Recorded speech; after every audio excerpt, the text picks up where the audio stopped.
This man made plans online for a threesome with an underage teen and his adult girlfriend.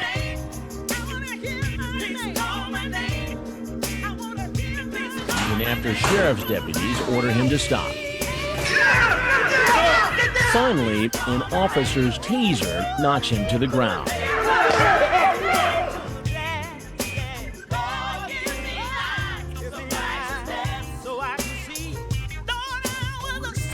It also turns out he's married and worried about his wife finding out. Mr. Gary. Yes. What is that? My lose everything I got. You what? My lose everything I have, Mr. Gary. He's then taken to the county jail, fingerprinted, photographed, and put behind bars. Is Marvin Harrison Smith your true name? Yes.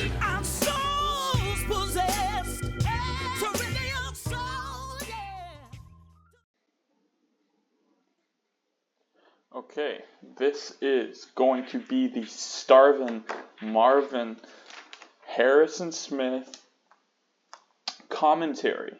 Now, the reason I call him starving Marvin Harrison Smith, I didn't have to go into enough detail there, but the reason I call him starving Marvin is because he's starving. But he's not starving for food. He's starving for a threesome. Problem is that when he shows up to the Sting house, he's not going to get the kind of threesome he wants. Matter of fact, the only threesome he's going to get is with these two fucking prongs of the taser here that is going to fuck his shit up. Now, before I get into anything, I do have to say I could not find a suitable or satisfactory version of this on YouTube. Tried to use the Internet Archive. It was not working for me. So I have now ended up on BitChute.com because I've got the full episode on BitChute, which is, if you know anything about BitChute, it's pretty funny that I've ended up here. I don't condone BitChute though. If you're a sound-minded person, please don't use BitChute. Anyways, let's get into this.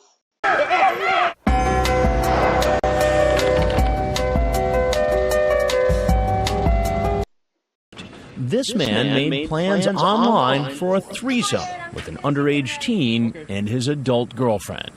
You ready? You can hear me? So the interesting thing is that, from what I understand, the adult girlfriend was a real person. I know TCAP put her on blast. Good, because even PJ, Perverted Justice, did not use the woman's real name, but I believe the woman's name was Phyllis. I'm curious as to why Perverted Justice did not want to use the woman's name. I guess it's because she didn't show up, but I know there is a phone call out there with this supposed Phyllis. I'd say supposed. Well, who else would it be? Because I don't think old starving Marvin here is doing that female voice. Okay, great. 35-year-old Marvin Smith, being waved into our house by a decoy, said he and his girlfriend wanted to have sex with a girl who told them she was a 15-year-old virgin. Come on in. Now, Marvin just kind of... Marvin is a predator who, you'll see in a moment, does not really have that big of a... or that in-depth of an interaction with Chris. Actually, I'll just get to where it was. Give me just like a couple minutes. Online, he... Okay, actually, well, we got Southwest Georgia Mail. I remember I was watching the Cinnamon Toast Ken video, and I mean, I'm not dyslexic, but I do understand where he would get swag from that. Swag. He called it like swag mailies. Swag mailies, which is funny. I do wish it was swag. I do wish it was swag, but looking at Marvin here, he's got no swag. He looks... What the fuck is this picture? It's like... I feel like this is like the picture you would see on like the back of like Marvin's book. I wonder what kind of book Marvin would write. Maybe he wrote a book in prison. Maybe he's like Lauren Armstrong. Calls himself Southwest Georgia Mail, yes. Yes. His chat is one of the most graphic and disturbing we've come across. At first, he offers the decoy, Erin Lynn B., $250. When she asks, "Why do you want to give me money?" he says, "'Cause I want you." Yeah, this guy's a major piece of shit. He's got some funny moments, but I don't think it's you can undermine the fact that he was trying to not so much like pimp. Well, I don't know if it's a form of pimping, but he was trying to give the decoy money, which like he's trying to turn her into a prostitute, which it's a weird way of pimping. Like, is he because he's paying for it? But I'm curious to if he would try and pimp her out after the fact, had this been a real minor, which I'm glad it wasn't. You don't know what these guys had planned. You do not know. I could see this guy trying to like pimp out the decoy. Then he tells her about another girl he met online. Yeah, She was this 15 was rough. like you. Her mom was at work. Okay. She invited me over. Had never had sex. Oh. Her and her friend. Yeah, so they're about to go into some explicit detail on what Marvin did with these two minors. And on one hand, I don't want to believe it happened. Like, I don't want to say I have a tough time believing it happened, but I feel like these guys like might make this shit up. Now, Marvin's a big enough piece of shit to where I think he probably did do it. I'm just curious to if like he brought it up to try and like I think ease maybe some like fear that maybe the decoy was having. I'm not sure. I can't really get into these guys' minds. I'm not a creep in that sense. So He goes on to say that the two girls performed oral sex on him, B-roll? and he describes in detail how he claims to have taken one of the girls' virginity. And he doesn't stop there. After he sends pornography, he then introduces the decoy to a woman who calls herself Phyllis. Shouts out Dateline. Not sure who made the decision to actually say the lady's name, but shouts out Dateline for actually speaking the name. Because, like I said, PJ did not use the name Phyllis, but we know that this Phyllis lady does exist. I'm pretty sure the phone calls were released semi-recently, like probably like maybe 6 months ago or so. His girlfriend, and says she wants to be there with us. Also, Marvin is married, and I don't think that this Phyllis lady is Marvin's wife. So not only is he a predator, but he's a cheater. So it just compounds the shitty person factor even more. Phyllis then apparently gets on the computer herself and starts chatting with Erin Lynn B. and explains how it would work. She says her boyfriend would have sex with both of us. As he's doing one of us, he would want us to play with each other. To verify... So the thing is they do verify it, but and if they're smart to verify it, had they not attempted to verify it and it had just been like messaging online, I would have said it was Marvin. But they did verify it with a phone call. So I'm curious to not who, because we know who Phyllis is, but where is Phyllis now? What is Phyllis's relationship with Marvin after he gets arrested? Is she looked into? I would hope she is, because even though she didn't show up, she still made contact with the decoy. So I think... I'm not sure what the laws in Georgia are where this sting takes place, but I would hope that they looked into her. I didn't research it enough to find that out. Phyllis was real. A decoy from Perverted Justice spoke to her on the phone. Phil, how are you? This is Erin. Phyllis, the girlfriend... But they don't actually play any clips of Phyllis's voice, which is interesting. I'm curious to why that decision was made. Doesn't show up. She apparently had... I forgot the fucking decoy in the towel, man. And I'm pretty sure this is the decoy who's actually from the area. She's got that southern twang. I remember watching a Fast Eddie commentary on Cocaine, Joseph Myrick, and she's got a legit southern accent, which might well, not might, which probably puts these guys at ease in a sense. But also, if there's, and I said this in my Don Cheech analysis, the problem is that the decoy and the phone, the in-person decoy and the person on the phone do not have the same voice. Now, if these guys were on their toes, maybe they'd pick up on it. But I would say that right now Marvin is focused. Actually, no, maybe Marvin is more cautious than I'm giving him credit for. And to work. But We're gonna see Southwest why. Georgia Mail, yes, there he does, is. and is now in our house and in hot pursuit of our decoy. I didn't get a chance to get a hug. Man, that pisses me off. I get a chance to get a hug. He's very demanding. Kind of reminds me of, well, I don't know if, Lauren Armstrong was demanding. Can I get a kiss first? I want my kiss. You got Marvin here. I didn't even get a hug.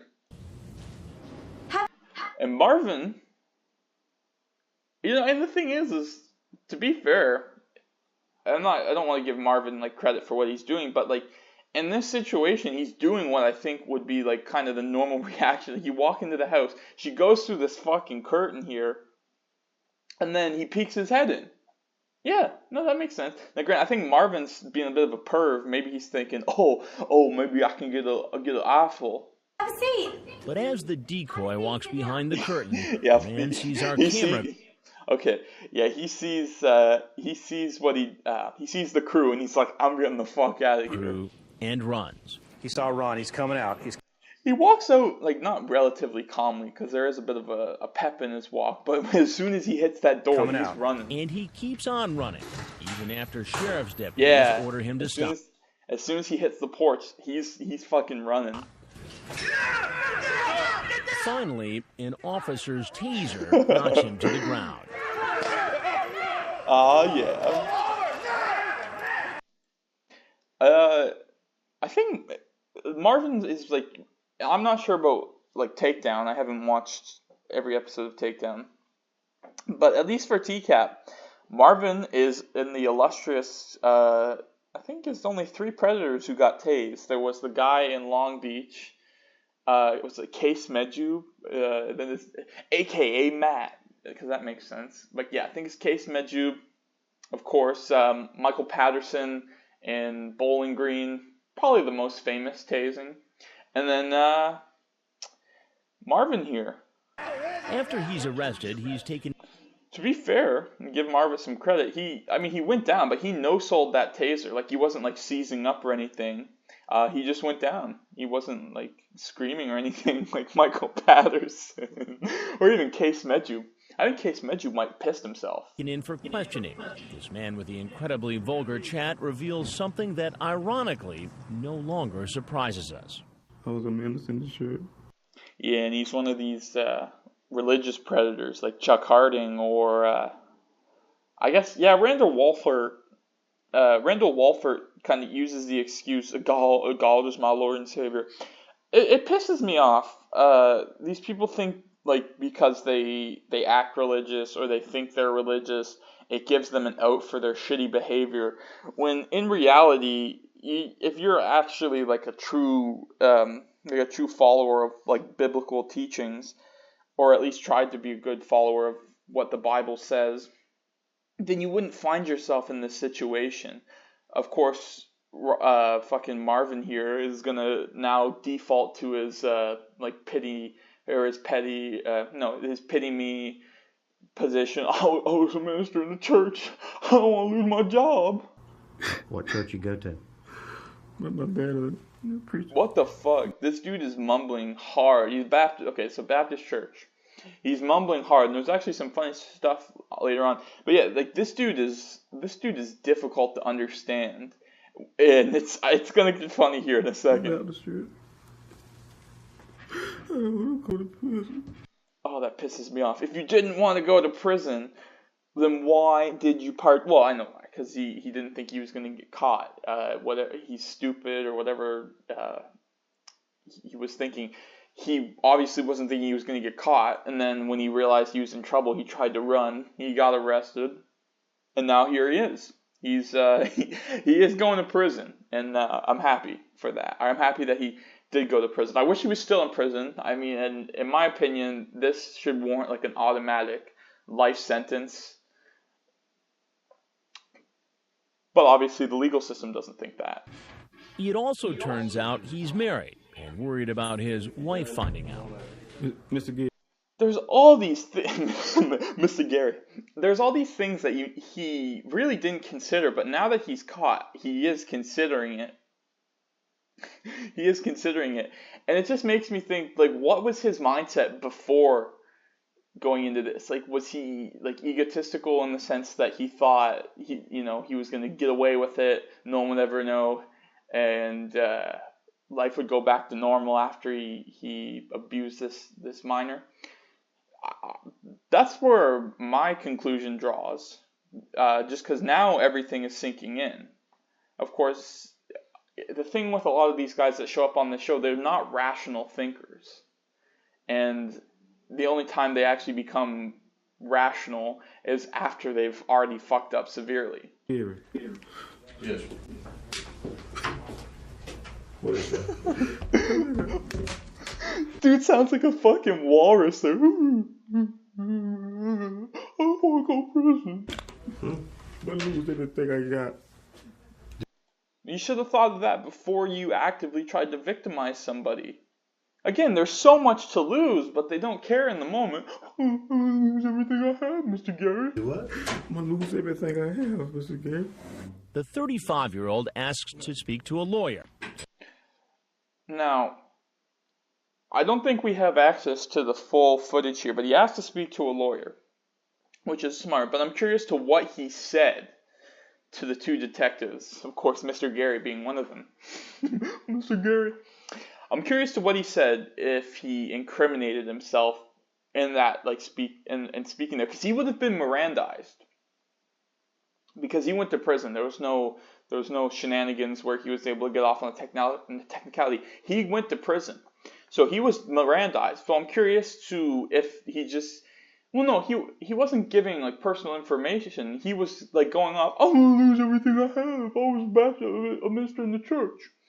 I'm curious to what the conversation with the two detectives was like, and if he, like, fucked himself over to a point where the lawyer he asked for just pretty much told him, hey, man, you fucked yourself, and you got to plead out.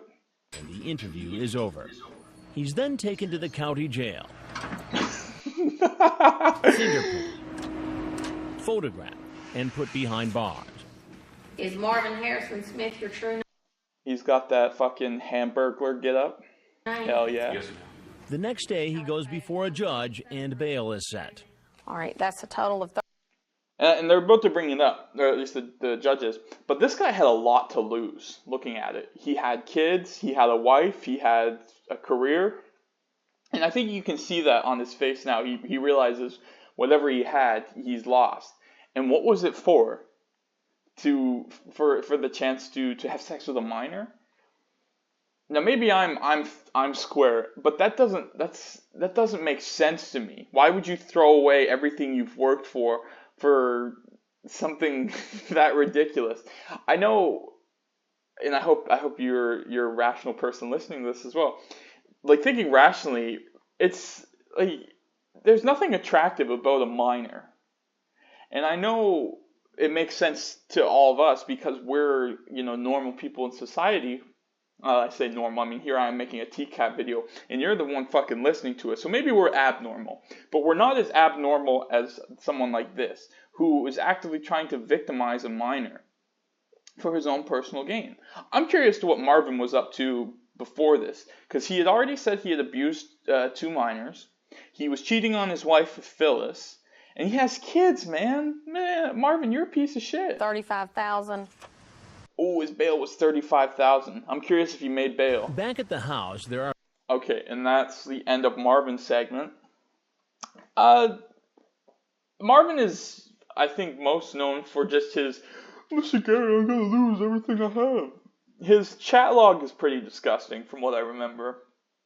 It's been a while since I've read it, but they touch upon it here in the segment, like what he's talking about. But yeah, he he gets into this more disgusting detail on his interaction with those two minors previously, and it's just abhorrent, disgusting behavior.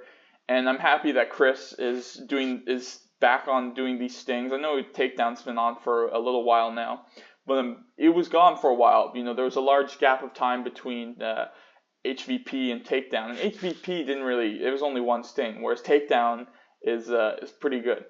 There's a lot of stings I've seen. So happy that Chris is doing this. Happy that Marvin lost everything he had, or hopefully he lost everything he had. Hopefully he lost whatever relationship he had with his children, because they deserve better than that. And hopefully they have someone in their life who can be a father figure who is not a piece of shit like Marvin. And that's all I have to say.